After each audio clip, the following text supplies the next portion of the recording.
Recorded in eye-splitting high definition at the Can TV studio in Chicago, Illinois, it's Steve Gadlin's Star Makers. When you feel so full of talent and you've got that special pep, when Hollywood and Broadway are calling you and you want to take that very first step, on Steve Gadlin's Star Makers, you're gonna do fine. on Steve Gadlin's Star Makers, it's your time to shine. The audience is seated, the spotlight's shining bright. Get out there, you shooting star, and sparkle through the night. On Steve Gadlin's Star Makers, It's so loud. on Steve Gadlin's Star Makers, you're wowing the crowd. Steve Gadlin's Star Makers, Steve Gadlin's Star Makers, Steve Gadlin's Star Makers, yeah! And now, here's your host, Steve Gadlin.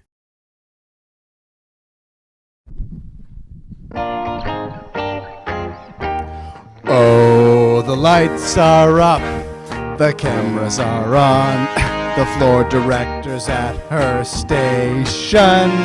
The caliber of stars will make you feel like you've embarked on a Hollywood and or Broadway vacation.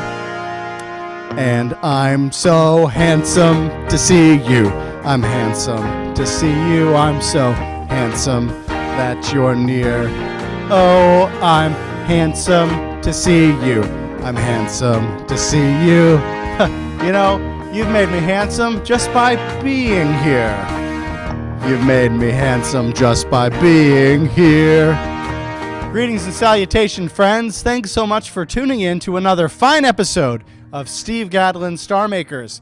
Tonight, we're serving up a healthy heaping spoonful of tomorrow's stars of Hollywood and or Broadway. And there's something real special about this spoonful: 0 calories. Well, that's because talent doesn't contain any matter. It's just a special feeling that makes us feel real nice. Feeling real nice in the Steve Gadlin Star Makers Party Lounge are audience members Colin Patterson and Ashley Zenner.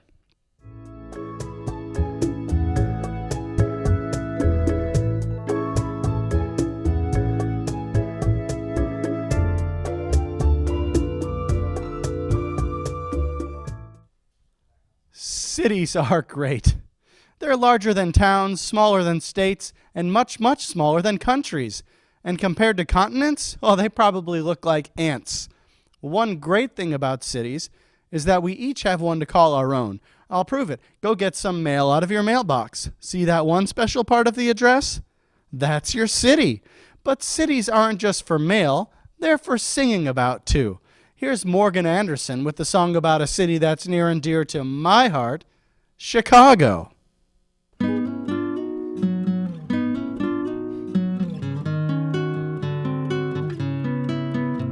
Chicago, Chicago, that toddling town. Chicago, Chicago, I'll show you around. I love it, bet your bottom dollar you lose the blues in Chicago. It's the town that Billy Sunday couldn't shut down. And on State Street, that great street, I just want to say that they do things that they never do on Broadway. Say they have the time of their life. I saw a man, he danced with his wife in Chicago, hometown. Chicago, Chicago, that toddling town. Chicago, Chicago, I will show you around. You'll love it, bet your bottom dollar you'll lose the blues in Chicago. The town that Billy Sunday couldn't shut down. And on State Street, that great street, I just just want to say that they do things that they'd never do on Broadway. Say they have the time of their life. I saw a man, he danced with his wife in Chicago, hometown.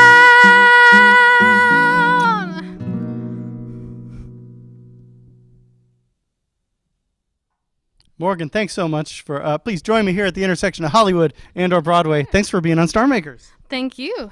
You have an amazing voice. How long have you been singing? Since I was a little girl. Well, that's great. You sound, I don't know, it's just, you sound like a singer is how you sound. So what are your favorite types of songs to sing? I like to sing the blues, sometimes pop, but mainly blues. And do you sing, do you play gigs? Do you sing out places? Not yet.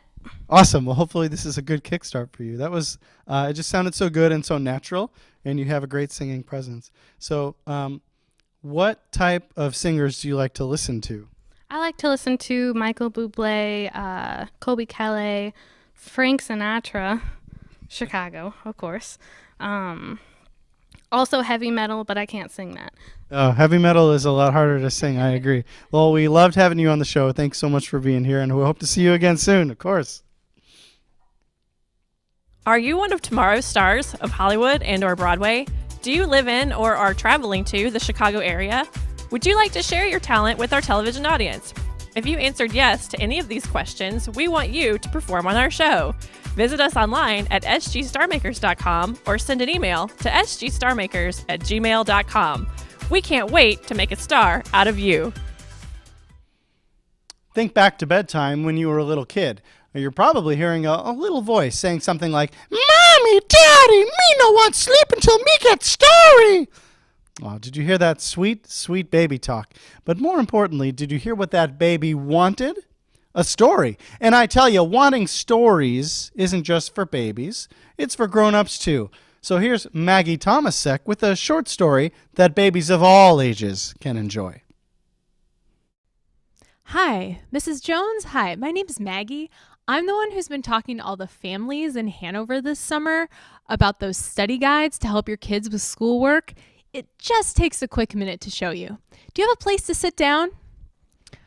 I have recited that script literally about 10,000 times. It is seared in my soul. It haunts my dreams. This is what happens when you devote 2 summers to selling books door to door, 80 hours a week to unsuspecting moms in New Hampshire, Vermont, and upstate New York. Now, at this point, audience, you may be wondering, what? So allow me to explain. As an 18-year-old college freshman, I was recruited for this cuckoo job by a somewhat ditzy gal who the previous summer had been one of the top salespeople in the company. She made $30,000. I was like, if this gal can make 30 grand, I can at least do half that. So one Saturday morning in May of 1999, I packed up my Ford Taurus and caravanned without a cell phone with about 60 other college students to Nashville for sales school. Yeah, sales school. It's a thing. It's a thing for college students who are recruited to work for the Southwestern Company. You go to their headquarters for a week where you learn your sales pitch, get force-fed some inspirational sayings, and become what I like to call part of the book cult. And as part of the book cult, I learned many valuable lessons, none of which were featured in the study guides that I sold. So lesson 1, how to find a place to live. After sales school was over, my 2 roommates and I, we drove to New Hampshire without a place to live. We got to Hanover, which is where Dartmouth College is, and we literally just started knocking on people's doors and asking if we could live with them for the summer. Remember, this was 1999, not like 1959. Eventually, we found a retired couple who was willing to let us live in the second floor of their guest house. The first floor was already occupied by their brother Munir a hard of hearing 91-year-old Syrian man. Great roommate. The second summer, a different set of roommates and I rolled into this town in upstate New York during college graduation weekend, so there were no hotel rooms. So we stayed the night in the rec room of a church, and then the next morning went to mass and begged people to let us stay with him. 4 families offered to put us up for the summer.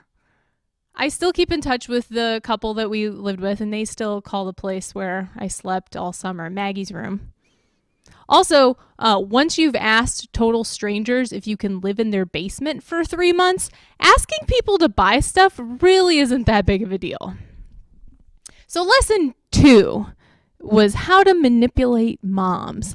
Turns out, you guys, moms will do things just because their friends do.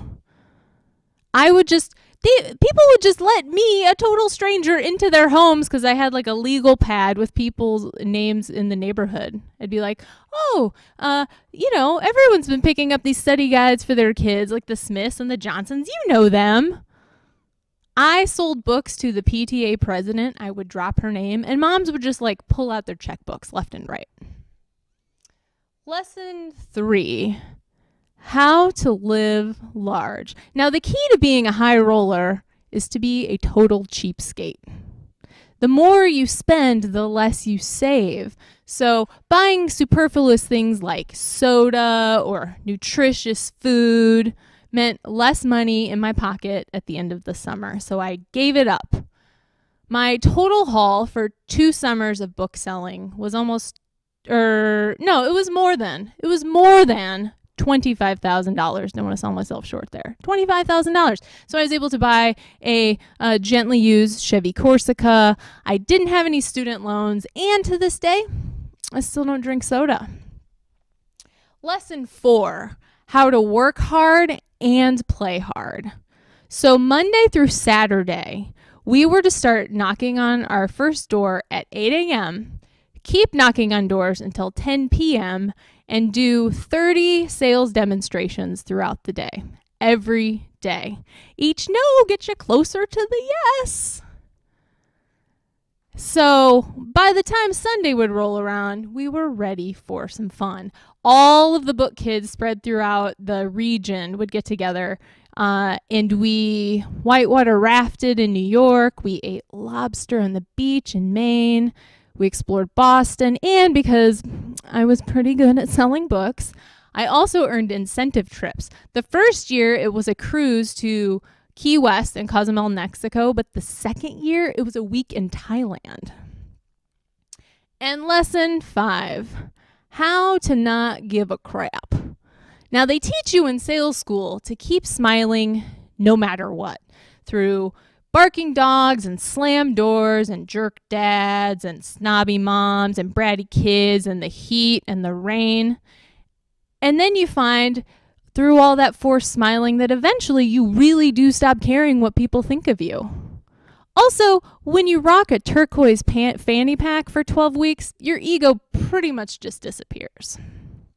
Now, selling books wasn't all glamour. I spent a solid amount of time crying in my car over the rejection and the homesickness and just self-doubt, but I kept knocking on doors.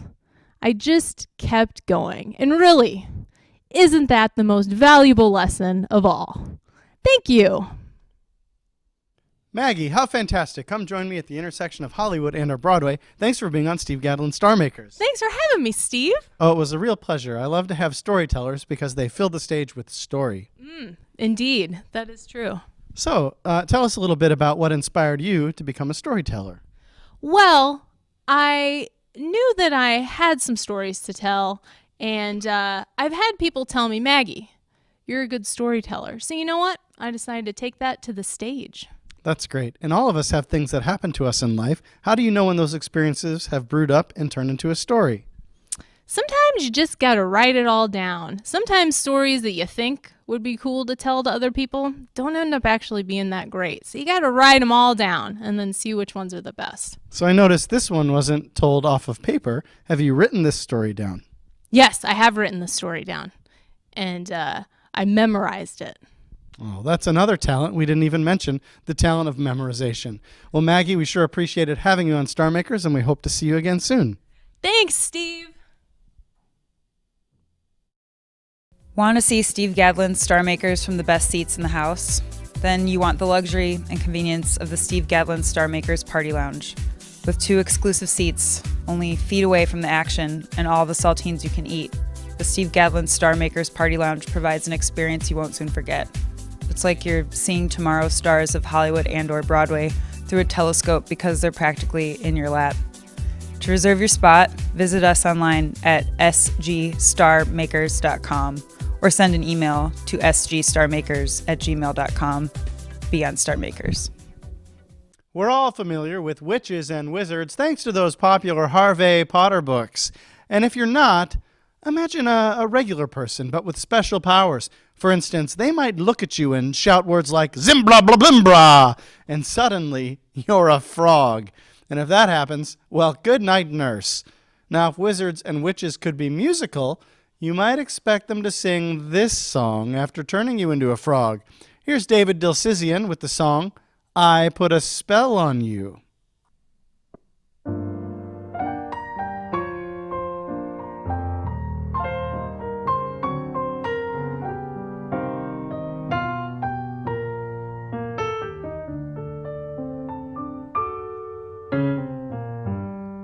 I put a spell on you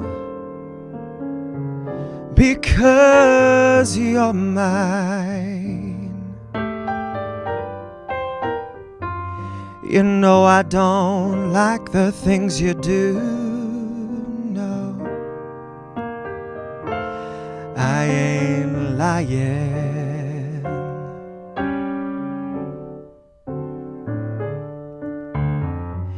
You know I love you. You know that I love you. Oh, yeah. So I put a spell on you because you're mine.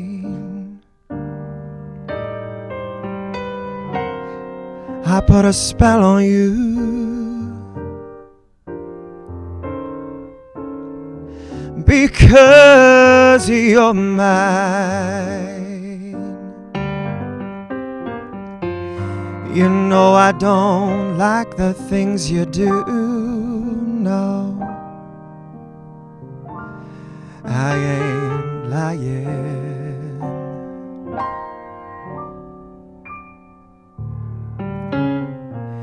You know I love you. You know that I love you. Oh, yeah. So I put a spell on you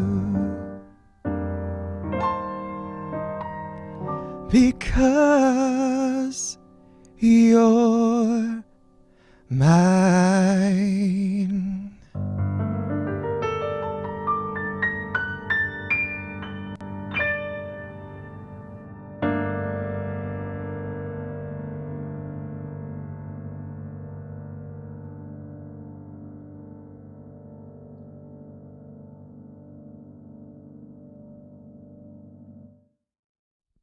David, come on over and join me at the intersection of Hollywood and/or Broadway.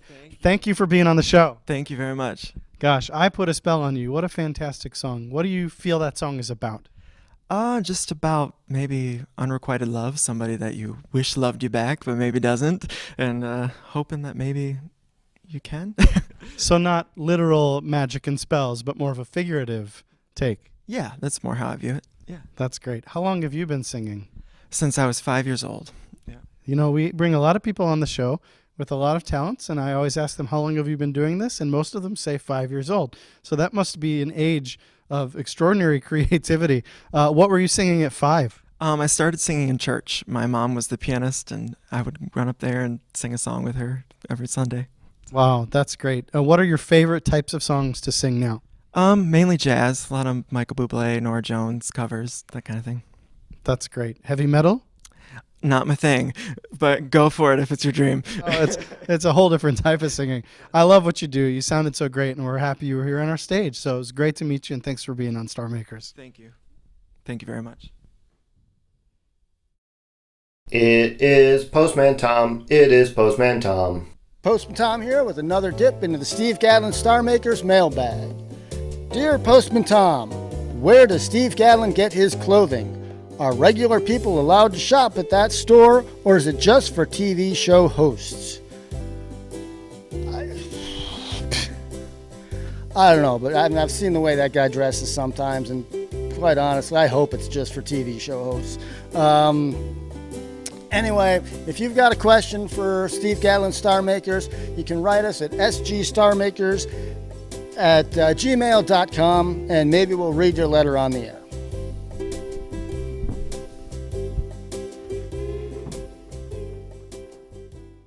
Getting up in front of people and performing a talent isn't easy for everyone, and just like feats of physical strength, it's best to stretch those creative muscles before getting on stage. Otherwise, you may look like a dumb, stiff robot when you perform, and that robot's name is Stupid 2000. One thing performers do to make sure they're loose before getting on stage is an exercise called warm-ups. And doing warm-ups can be a talent all unto itself. Here are Ben and Laura stretching their creative muscles with some top-notch warm-ups. Zip, Zap. zop, Zip. zap, Zop. zip, Zap. zop, Zip. zap, Zop. zip, Zap. zop, Zip. zap, Zop. zip, Zap. zop, Zip. zap, Zop. zip, Zap. zop, Zip. zap, Zop. zip, Zap.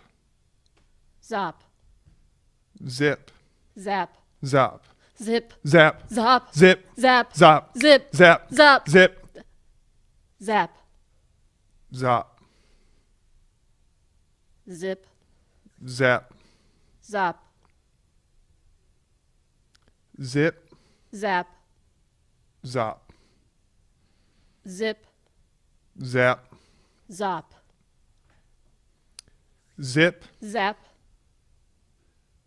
zop, Zip. zap, Zop. zip, Zap. zop, Zip. zap, Zop. zip, Zap. zop, Zip. zap, Zop. zip, Zap. zop, Zip. zap, Zop. zip, Zap. zop, Zip. zap, Zop. zip, Zip. zap, Zop.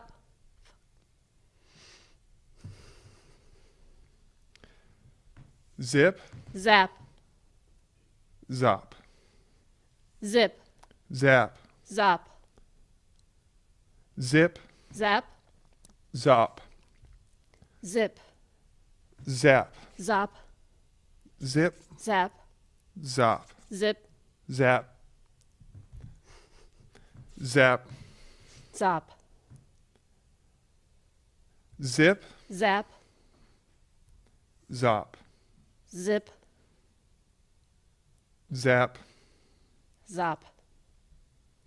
zip, Zap. zop, Zip. zap, Zop. zip, Zap. zop, Zip. zap, Zop. zip, Zap. zop. Ben and Laura, come join me at the intersection of Hollywood and or Broadway. Thanks so much for being on Steve Gadlin Star Makers. Thank you. Thank you. Boy, I bet this is a real disappointment because now you must feel so warmed up for a performance, but that was the performance and now we're just talking. I'm extremely warm. I don't know what to do with all this energy I have. Well, maybe you'll pass a stage on your way home from the show and be able to give a riveting performance. Tell me, how long have you been using warm-ups to enhance the quality of your performance? I don't quite remember how long I've been doing this. Do you, Ben?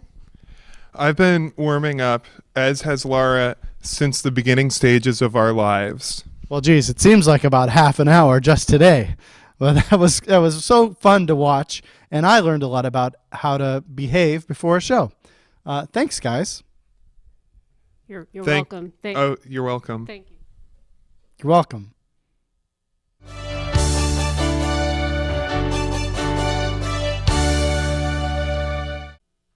We were but children at the beginning of the show, and now we are adults. Thanks for growing to maturity with the special group of tomorrow's stars of Hollywood and/or Broadway. And here's a nod to some great adults: Steve Alexander, Mike Madigan, Stephanie Reed, Rob Gibbons, Lynn Roberts, Lauren Rich, Will Kane, Adam Altman, Max Wright, Steve Glorgliglio, Kristen Freilich, and April Lippert. They support our show on Patreon.com, and you should too. Oh, the acts tonight were really great. Would you look at the time, though it's getting late. I hope to see you next time. See you next time. I hope to see you again. Well, the world is such a scary place, and I find peace when I see your face. I hope to see you next time. See you next time. I hope to see you again. We're born, then we die, and in between is a cacophony of chaos. What does it mean? I hope to see you next time. See you next time. I hope to see you again. Yes, I hope to see you again. Remember to dream big and do awesome things. This is Steve Gadlin saying, see you next time.